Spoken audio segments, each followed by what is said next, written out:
नमस्कार, आप देख रहे हैं सत्य श्यामला न्यूज चैनल। नवादा के विकास, नवादा की राजनीति और यहाँ की सामाजिक बनावट पर चर्चा करने के लिए हमारे साथ हैं विनोद यादव जी, जो सिरदला के रहने वाले हैं। सर, आपका हमारे चैनल में स्वागत है। बहुत बहुत धन्यवाद। सर, नवादा जिला में लगातार सांसद जो हैं वो सत्ता पक्ष के हो रहे हैं जी। लेकिन नवादा का जिस तरह विकास होना चाहिए उस तरह का विकास हो नहीं पा रहा है। इसका मुख्य वजह क्या है? मुख्य वजह ये है कि लोग ये समझ रहे हैं कि यहाँ परिवर्तन असंभव है और जो आते हैं वो उनको लगता है कि सत्ता पक्ष से हमको सीट मिल गई है तो मेरी जीत की गारंटी है, यहाँ हम लोग जीतेंगे ही, तो इसलिए उतना विकास पर वो ध्यान नहीं देते हैं। अगर एक मजबूत चुनौती यहाँ मिलता और विरोधी पक्ष मजबूत अधिक होता तब कुछ विकास का संभावना बनता। लोग यहाँ से देखिए, ज़्यादातर लोग बाहरी ही चुनाव लड़ने आते हैं और जीतकर उसके बाद फिर वो फोकस करते हैं अपना जो उनका गृह जिला है वहाँ, और यहाँ वक्त नहीं देते। ज़्यादातर वक्त उनका दिल्ली में ही बीतता है, तो यहाँ लगाव उनका बहुत कम रहता है। सबसे बड़ी चीज़ है कि हमारा लगाव कहाँ है, और जहाँ लगाव रहेगा लोग वहाँ ज़रूर बदलाव करेंगे। मेरा मानना है कि जो लोग यहाँ के प्रतिनिधि हैं उनका नवादा की जनता के प्रति लगाव कम रहता है। जो बाहरी प्रतिनिधि आते हैं, अगर यहाँ के प्रतिनिधि होते चाहे वो किसी भी दल के हों तो बाहर वालों से बेहतर होता और कुछ विकास करते भी और वो दिखता भी। लोजपा रामविलास की एक नेत्री हैं नवादा में, खुशबू सिन्हा जी। उन्होंने कहा है कि नवादा में वही लोग आकर के सांसद बनते हैं जो अपने गृह जिला में, अपने गृह विधानसभा में फेलवर होते हैं, वो आकर के हमारे यहाँ सांसद बनते हैं। उनके इस विचार से आप कितना सहमत हैं? देखिए, ये तो उनकी व्यक्तिगत राय है, उस पर मैं कुछ टिप्पणी नहीं करूँगा। कुछ लोग सक्सेसफुल भी रहे हैं जो यहाँ आकर के चुनाव लड़े हैं, लेकिन प्रश्न है कि अगर आप अपने जगह पे अच्छा काम किए तो फिर आपको वहाँ से नवादा क्यों आना पड़ा? फिर तो वहीं आप मजबूत दावेदार होते। इसका मतलब है कि वहाँ कहीं ना कहीं कोई त्रुटि रही है और जिसका भरपाई करने के लिए आपको नवादा आना पड़ रहा है, ताकि आपका सीट फिर से कंफर्म हो। और वहाँ की जनता का रुझान आपके तरफ शायद उतना नहीं है जितनी अपेक्षा थी उनकी। वजह ये हो सकती है। नवादा के बगल में नालंदा जी, राजगीर में पिछले 20 वर्षों में अरबों नहीं खरबों का निवेश किया गया, लेकिन आपके जिला नवादा में निवेश की स्थिति शून्य की है। इस पर आप क्या कहें? जी, ये आपको बहुत बहुत बधाई और साधुवाद देना चाहता हूँ कि बहुत बुनियादी प्रश्न विशेषकर नवादा के लिए आपने पूछा है। मुझे लगता है गिने चुने पत्रकारों में से आप पहले पत्रकार हैं जो इस मुद्दे को उठा रहे हैं। मेरा मानना है कि जब यहाँ के मुख्यमंत्री इस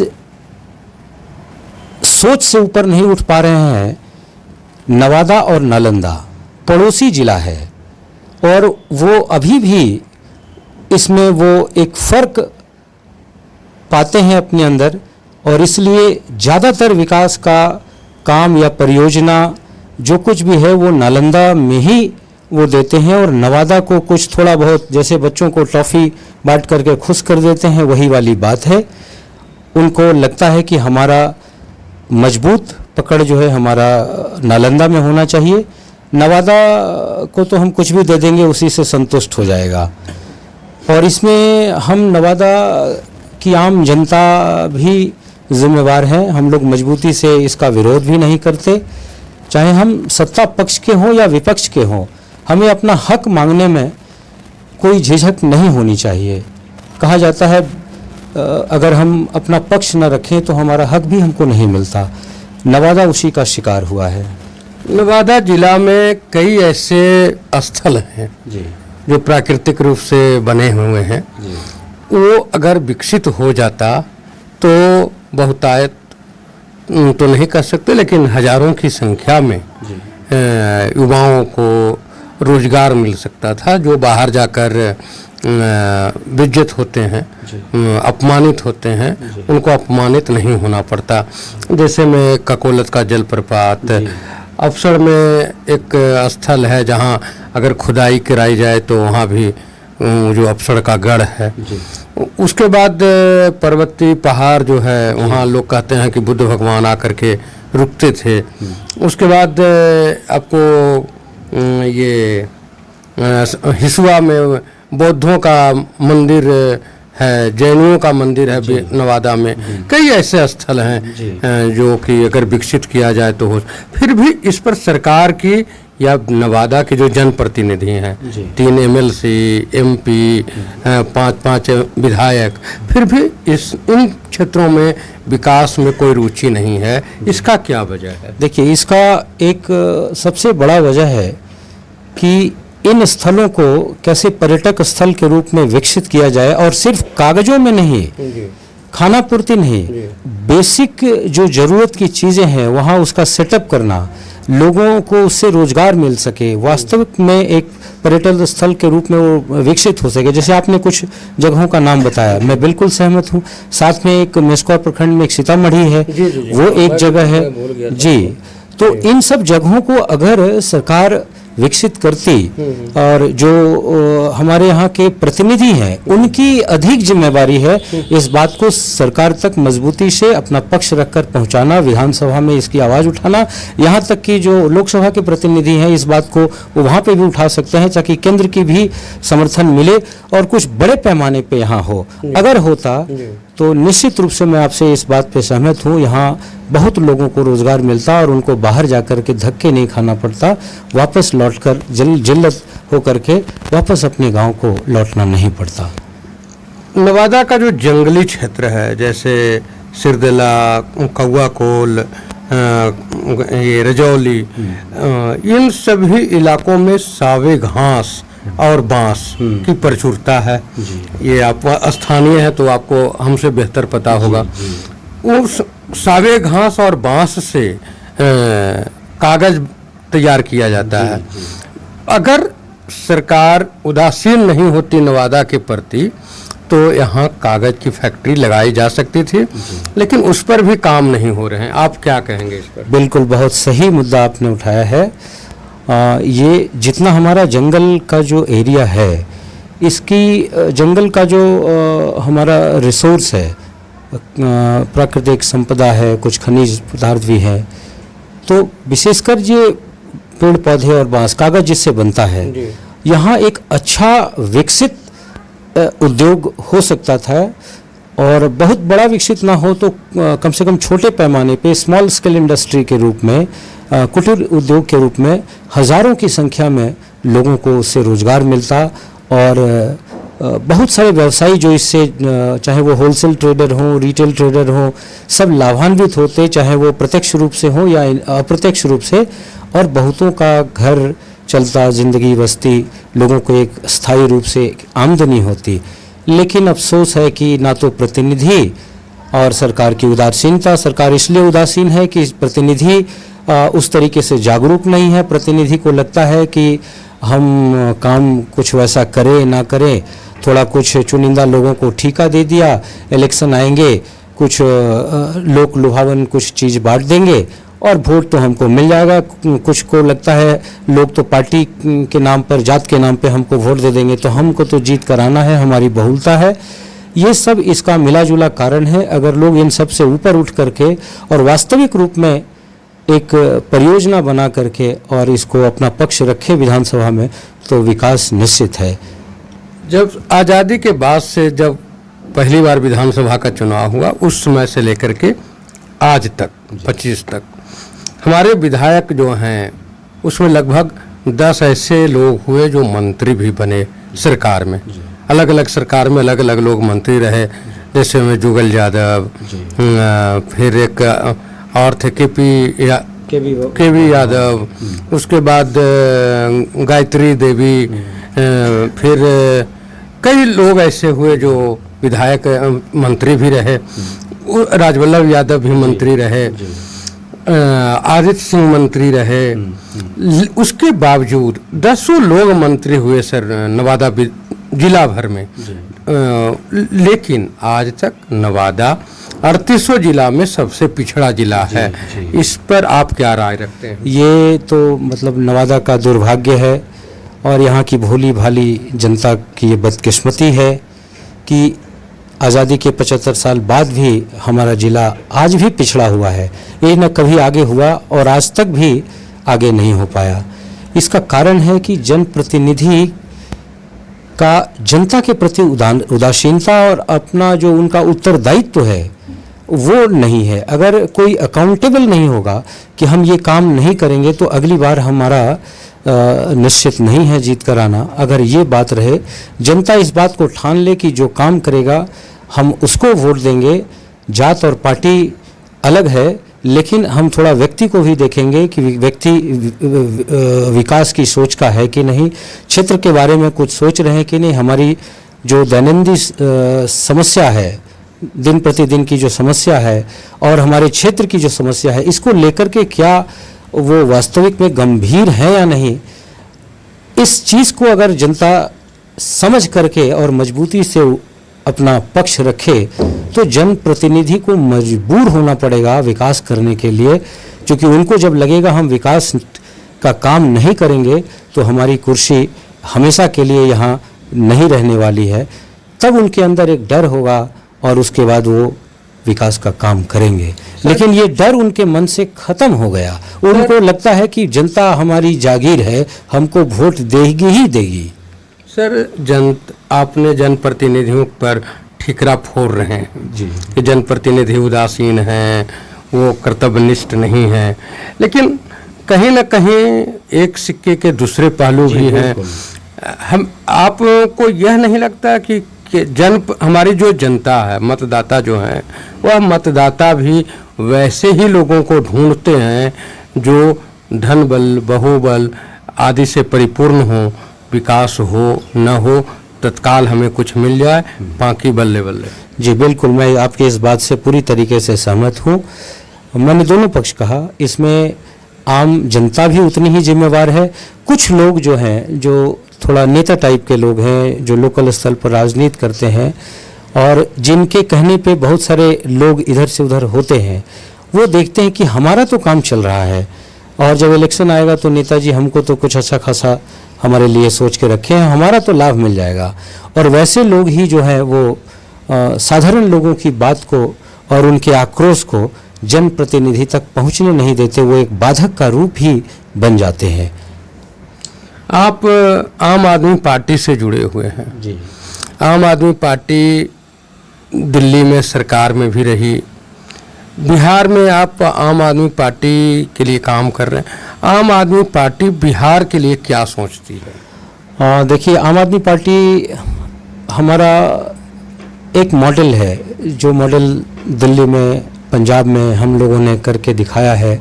शिक्षा, स्वास्थ्य, बिजली, पानी, इन सब पे, और युवकों के लिए एक नया रास्ता तैयार करना शिक्षा के जरिए, और उसके बाद उनको एक नया उद्योग वो कैसे ला सकें, वो उनका स्किल डेवलपमेंट के ऊपर में भी दिल्ली में और पंजाब में बहुत काम हुआ है, हो भी रहा है अभी।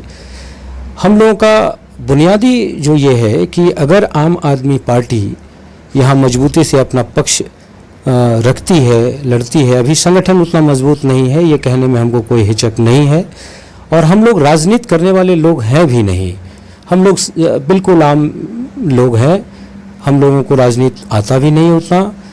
हम लोग को एक चीज़ आता है कि विकास कैसे हो सकता है, विकास का जो रोड मैप है, बुनियादी विकास, शिक्षा में सुधार कैसे हो सकता है, और शिक्षा के साथ साथ स्वास्थ्य सेवाएं कैसे बेहतर हो सकती है। लोग बर्बाद हो रहे हैं इन्हीं दो चीज़ों में। शिक्षा में माफियाकरण है, स्वास्थ्य विभाग का क्या हाल है, आप बिहार के किसी भी ज़िले से और पटना तक चले जाइए, वो लोग पटना से लौटकर जब गांव आते हैं तो क्या हाल उनकी होती है, ज़मीन जायदाद बेच करके भी वो उनको संतुष्ट करने वाला इलाज नहीं मिलता। अगर हर एक ब्लॉक में, और ब्लॉक के साथ हम कहेंगे मोहल्ला क्लिनिक के रूप में, हर एक पंचायत में अगर स्वास्थ्य सेवाएं उपलब्ध हो, और वो कागज के रूप में नहीं, जो काम हम लोगों ने दिल्ली में किया उस मैप के तहत अगर हो, टेस्ट मुफ्त हो, जांच मुफ्त हो, दवाइयाँ सही से मिले, डॉक्टर मौजूद रहे, तो फिर संभव है कि लोगों का एक बहुत मोटा पैसा जो इसमें खर्च हो रहा है वो बचेगा और लोगों का जीवन स्तर बेहतर होगा, लोग आगे बढ़ेंगे। आप मोहल्ला क्लिनिक की बात करते हैं। एक विधायक वारसलीगंज जो कभी स्वास्थ्य मंत्री हुआ करते थे, नाम था बंदी शंकर सिंह, आप नाम सुने होंगे। डॉक्टर श्री कृष्ण सिंह के सुपुत्र थे और उन्होंने अपने शासनकाल में, अपने कार्यकाल में उन्होंने एक रेफरल अस्पताल वारसलीगंज बनवाया था। रेफरल अस्पताल आज लगभग बंद है। रेफरल अस्पताल में डॉक्टर नहीं हैं, केवल ANM वगैरह जा कर के वहाँ खाना पूर्ति कर रही हैं। उस पर जब सरकार के साथ साथ यहाँ के जनप्रतिनिधियों का भी ध्यान नहीं है तो मोहल्ला क्लिनिक बनाने का कौन सोचेगा सर? हाँ, ये कहना आपका सही है। तो इसके लिए तो वो लोग चाहिए जो इस सोच के हैं, इस मानसिकता के हैं और लोगों का दर्द और दुख जो समझे।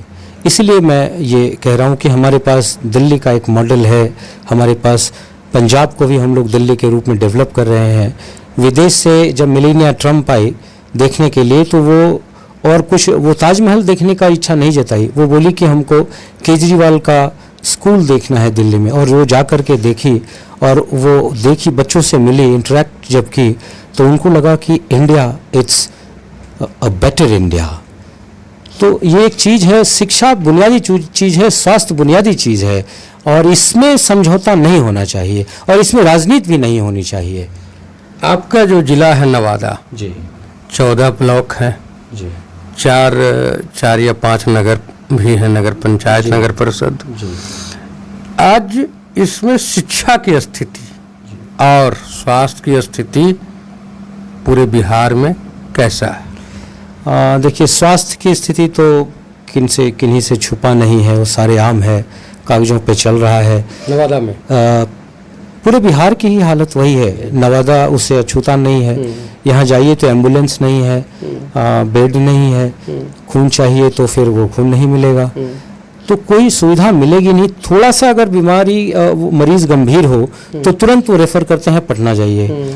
ऐसी भी स्थिति होती है कि वो मरीज पटना पहुंचने के लायक नहीं है, वो शायद बीच में ही उसका जान चला जाए। तो ऐसी परिस्थिति में हम दोष किसको दें? हमारा ये जो सिस्टम है वो दोष है। कुछ हद तक इसमें लोगों का अपना बोध भी है, डॉक्टर हैं, लेकिन अगर वो सरकार कोई भी हो, हमारी सरकार हो या किसी भी पार्टी की सरकार हो, वो एक व्यवस्था दे सकती है, लेकिन लोगों का अपना भी बोध होना चाहिए। अगर हम डॉक्टर हैं, मेरे यहाँ मरीज आया है, तो हम अपना आराम न फरमा करके और गंभीर हो करके और उसका तकलीफ को समझ करके उसको अगर हम इलाज करें तो उसको बाहर जाने की ज़रूरत नहीं पड़ेगी। डॉक्टर में एबिलिटी की कमी नहीं है, सिंसियरिटी की कमी है, वो सिंसियर नहीं है। वही हालत शिक्षा की भी नवादा में शिक्षा की भी वही हाल है, पूरे बिहार में वही है। अब एक प्रयास चल रहा है, अच्छे टीचर्स BPSC के द्वारा या नियुक्त किए गए हैं, लेकिन है कि बहुत देर हो गया, अब वापस से वो जमने में थोड़ा वक्त लगेगा। का वर्षा जब कृषि सुखानी। शिक्षक हैं, पता चला एक विद्यालय में 8 शिक्षक हैं और बच्चे 30-35 आ रहे हैं, रिकॉर्ड में तो उसमें 148 बच्चा है और वहाँ देखने में जा रहा है 30 से 35 बच्चा है, बच्चे ऐसे खेल रहे हैं। शिक्षक कहते हैं हम लोग क्या करें, बच्चे नहीं हैं, पढ़ाने में मन नहीं लग रहा है, कुछ बच्चे पढ़ते हैं और हम लोग इतने शिक्षक मिल करके 30 बच्चे को क्या पढ़ाएं। कहीं कहीं कुछ शिक्षक ऐसे भी हैं जो अपना व्यक्तिगत इनिशिएटिव लेकर के गार्जियन को घर जाकर के बुला भी रहे हैं कि बच्चों को भेजिए, जागरूक कर रहे हैं। लेकिन ये जो लोगों के मन में ये अविश्वास बैठ गया है कि सरकारी स्कूल में पढ़ाई नहीं होती। एक आम आदमी जो सब्जी बेच रहा है, एक बिल्कुल आम आदमी, एक ठेले पे रेहड़ी वाले जो फुचका बेच रहा है, वो भी सोचता है कि अगर हमारा आज 200 रुपया बचा है तो फीस के लिए हम रखेंगे, बेटे बेटी को हम प्राइवेट में ही पढ़ाएंगे। यही सोच के वजह से कहीं ना कहीं सर आज प्राइवेट विद्यालय, स्कूल कम और मॉल ज़्यादा हो गया। हाँ, कह सकते हैं, बिल्कुल, क्योंकि उनको मौका मिल गया है, वो अपना लौटा जा सकता हाँ, वो अपना बिजनेस कर रहे हैं, जी। तो उनको तो मौका मिलेगा, और मौका उनको सरकार दे रही है। सरकार की व्यवस्था से उनको अगर इधर बेहतर शिक्षा होती जी। तो लोगों को पैसा काटता नहीं, अपने बच्चों को क्यों प्राइवेट स्कूल में जाते। क्योंकि यहाँ कुछ नहीं होना है, इसलिए मजबूर है लोग कि चलो कुछ तो वहाँ हो रहा है, चलो फीस देना पड़ रहा है, लेकिन कम से कम इससे तो निश्चिंत है कि वहाँ शिक्षा हो रही बहुत है। से स्कूल में सर जूते बैग ये भी खरीदने पड़ते हैं। हाँ हाँ, ये है, बहुत सारे स्कूल में है जो सब कुछ, यहाँ तक कि बैग भी, यहाँ तक कि कॉपी भी उसी स्कूल का लेवल का होना चाहिए। इस पर थोड़ी अंकुश होनी चाहिए, सरकार को विचार करना बिल्कुल विचार करना चाहिए और अंकुश होनी चाहिए। पर कुछ स्कूल इसमें बेहतर है। वारिसलीगंज का विवेकानंद स्कूल मैं कहूँगा, मैं यहाँ हूँ, वो स्कूल बेहतर है इस मामले में। इसमें वहाँ का जो स्कूल प्रशासन है, मैनेजमेंट है, प्रबंधन है, वो बच्चों के गार्जियन पे इस चीज़ का दबाव नहीं बनाते। तो ऐसे स्कूल के मैनेजमेंट को भी मैं साधुवाद देता हूँ, जो कम से कम इस चीज़ को कि ग्रामीण स्तर पे लोग कितनी कष्ट करके अपने बच्चों को पढ़ा रहे हैं, लेकिन ये सभी स्कूल के निदेशकों को समझने की ज़रूरत है।